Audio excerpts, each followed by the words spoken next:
सच्चा प्यार। एक समय की बात है, बहुत दूर देश में एक राजकुमारी रहती थी जिसका जन्म एक अच्छे राजा के यहाँ हुआ था। राजकुमारी की एक खास दोस्त थी जिसका नाम था मोरा। वह प्रधानमंत्री की बेटी थी। दोनों सहेलियों के बीच बहुत प्यार था। वो दोनों एक दूसरे के बहुत करीब थी। एक साथ खेलती, एक साथ खाना खाती और एक साथ पढ़ाई करती थी और एक दूसरे के लिए हमेशा हाजिर रहती थी।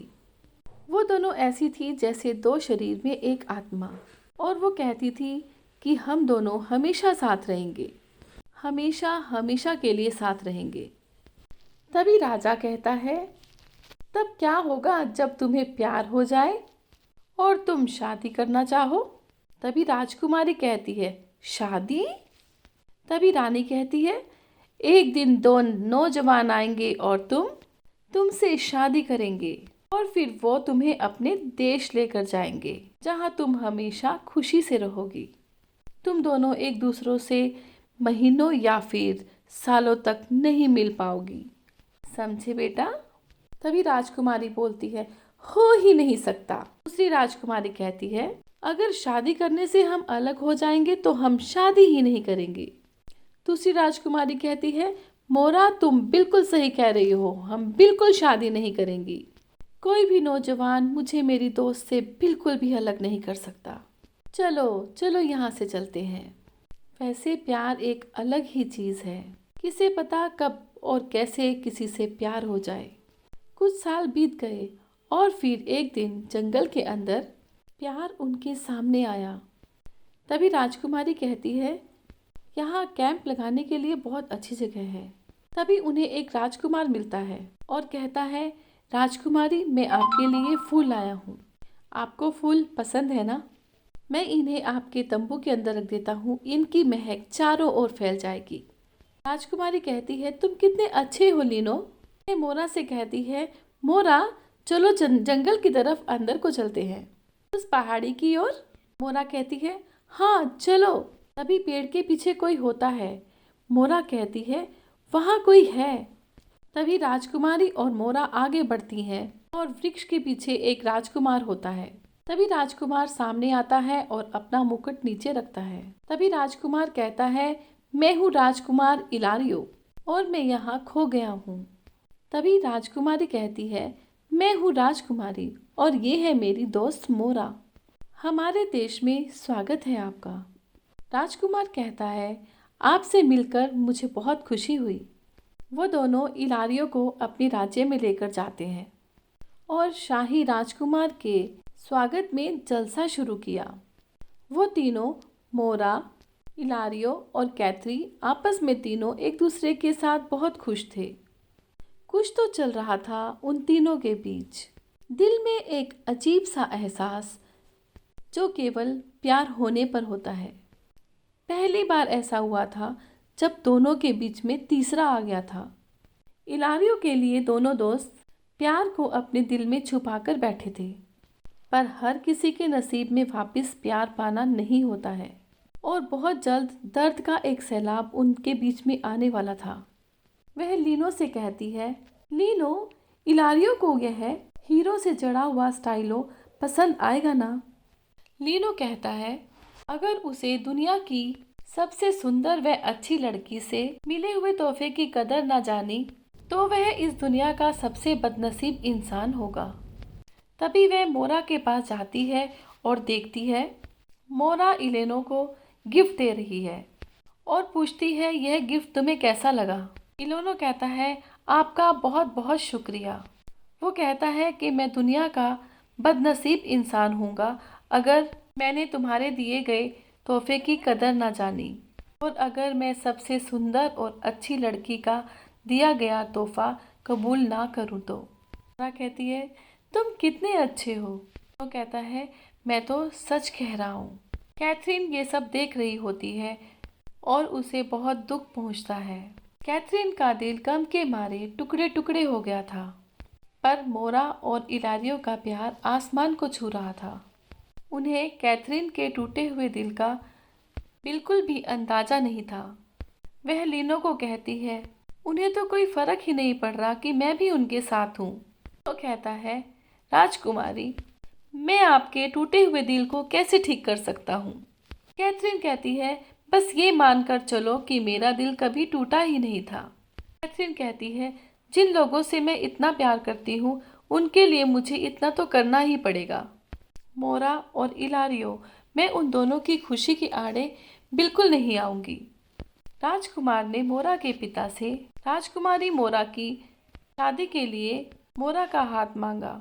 वह कहता है, मैं सच्चे दिल से वादा करता हूँ कि मैं मोरा को हमेशा खुश रखूंगा, सच्चे दिल से उससे प्यार करूंगा, उसकी खुशी में ही मेरी खुशी होगी और उसका ऐसे ख्याल रखूंगा जैसे माली अपने फूलों का ख्याल रखता है, और वो भी बहुत प्यार से। कैथरीन के पिता कहते हैं, मोरा भी हमारी बेटी की तरह है। हम सच में बहुत खुश नसीब हैं कि कोई और भी है जो हमारी बेटी से इतना प्यार करता है। रानी कहती है, हमारा आशीर्वाद तुम दोनों के साथ हमेशा रहेगा। कैथरीन अपने आंसू पोंछते हुए जाती है। वह मोरा से कहती है, ओ मोरा मेरी दोस्त, मैं खुशी के मारे पागल हो जाऊंगी। बधाई हो तुम्हें, बहुत बहुत बधाई हो। और फिर वह एकांत में जाकर जोर जोर से रोने लग जाती है। तभी रानी वहां आती है और रोते हुए कैथरीन को देखती है और कहती है, कैथरीन मेरी बच्ची। कैथरीन कहती है, माँ आपकी बच्ची अब बड़ी हो गई है। और वह अपने आंसू पर पर्दा डालती है। कहती है, शादी के लिए बहुत सारे काम हैं माँ, जल्द से जल्द इस जलसे का हमें ऐलान करना चाहिए। मैं तैयारी करना शुरू करती हूँ। ऐसे कहकर वो वहाँ से चल पड़ती है। तभी बहुत बड़े जलसे का ऐलान हुआ। कैथरीन उस सुंदर जोड़े के लिए एक बहुत ही सुंदर तोहफा लेकर आई। कहती है, ये तोहफा तुम दोनों के लिए है, क्योंकि मेरी खास दोस्त अब सिर्फ मेरी ही खास दोस्त नहीं रही, अब वो तुम्हारी साथी है। तभी वह तोहफा खोलता है और कहता है, ये तो बहुत नायाब है, क्या है ये। कैथरीन कहती है, इस किताब में दुनिया भर के ज्ञानी पुरुषों की कहावतें हैं। कहते हैं, जो कोई भी इस किताब को पढ़ता है उसकी किस्मत चमक जाती है। अब से मेरी सारी आशीषें तुम्हारी हो जाएं और तुम्हारे सारे गम मेरे हो जाएं। इलेनो और मोरा कैथरीन का शुक्रिया करते हैं। मोरा कहती है, कैथरीन मोरा कहती है, कैथरीन तुम मेरी सब कुछ हो, बस ये मत कहना कि अब से तुम मेरी कुछ नहीं रही। दोनों गले मिलती हैं। कैथरीन मोरा से कहती है, अब से तुम बस मेरी खास दोस्त नहीं हो, बल्कि तुम मेरे लिए सब कुछ हो। मोरा, तुम्हारा नया जीवन शुरू होने जा रहा है। मुझे याद करके खुश होना, ना कि मेरी याद में आंसू बहाना। इलारियो तुम्हारा राह देख रहा है। मोरा और इलारियो को सब बधाई देते हैं और वो वहाँ से चले जाते हैं। कैथरीन बहुत ही बहादुर थी, पर जिंदगी अभी और भी उसकी परीक्षा लेने वाली थी। जलसे के कुछ दिन बाद ही इलारियो बहुत बीमार हो गया। अचानक हुआ और यह बहुत ही जानलेवा था। कोई भी यह समझ नहीं पा रहा था कि ये कैसे हुआ। इलारियो की हालत दिन पर दिन बढ़ ही जा रही थी। दिन और रात भर मोरा उसके पास ही बैठी रहती। कैथरीन बस दूर से ही देखती। वो भी उसके पास रहना चाहती थी, उसकी देखभाल करना चाहती थी, पर उसके पास रहने का अधिकार सिर्फ मोरा का था। इससे कैथरीन का दिल टूट गया था, पर खुद के गम से ज़्यादा उसे मोरिया और इलारियो की चिंता थी। वो बस इलारियो को सेहतमंद देखना चाहती थी और अपनी दोस्त को फिर से खुश देखना चाहती थी, जिसके लिए वह कुछ भी कर सकती थी, और उसे मौका मिला। अगली सुबह एक बंजारन औरत उनके महल में आई। महाराज, वो कहती है, महाराज, जंगल के दूर, बहुत दूर एक दलदल है जो दुनिया का बहुत बड़ा दलदल है। उस दलदल के पार एक बूढ़ी औरत रहती है जो बीमार इंसान के लिए हर मर्ज का इलाज जानती है। लेकिन वहाँ ऐसी औरत जा सकती है जिसका दिल पूरी तरह से साफ हो, और उसे यह अकेले ही करना होगा। कैथरीन कहती है, मैं जाऊंगी माँ। कहती है नहीं कैथरीन, तुम नहीं जाओगी। मोरा भी कहती है नहीं कैथरीन, तुम नहीं जाओगी वहाँ, मैं जाऊंगी। मैं अपने इलारियों के लिए वहाँ जाऊंगी। कैथरीन कहती है तुम्हें इलारियों के साथ ही रहना चाहिए मोरा। अगर तुम्हें कुछ हो गया तो वह मर जाएगा। मैं जाऊंगी वहाँ। रानी कहती है नहीं कैथरीन, मैं जाऊंगी वहाँ। कैथरीन कहती है माँ, मेरे होते हुए तो बिल्कुल भी नहीं। मैं लीनो को अपने साथ दलदल तक लेके जाऊंगी, आप फिक्र मत कीजिए।